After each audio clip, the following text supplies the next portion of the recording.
prieš 2 varžoves įvykių neforsuojo. Geras perdavimas Raulušaitytei, kirtusiai į baudos aikštelę.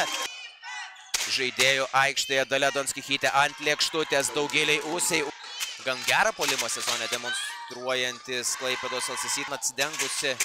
Arčiau krepšio Gerda Raulušaitytė sulaukė gero perdavimo. Maja Radijas yra žaidėja, kuri gali mesti ir pataikyti. Prieš Slavickaitę veržėsi į baudos aikštelę. Eglė Zabotkaitė, koks gražus. Bulanė, Paliulytė, Dijas. Reikia pataikyti. Taip ir yra Maja Radijas. Kaip reikiant gerinti žaidimą po didžiosios pertraukos Daugėlė Ūsė. Prieš Bulanę ten bandymas išvaduoti Zabotkaitė buvo nesėkmingas. Koks Sudodenko. Prieš Slavickaitę veržėsi Sudodenko kaip ant lėkštutės vėlgi.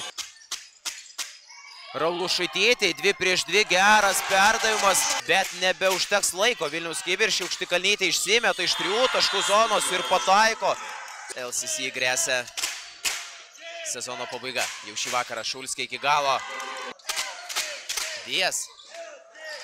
Kaip sustabdyta Moisa Dijas. Visai šalia situacijos centro. Dijas. 2+1. Raulušaitytė. Prieš Sudodenko po kontakto. Raulušaitytė perdavimas Dikė ir štai. Ir Katerina Dikė.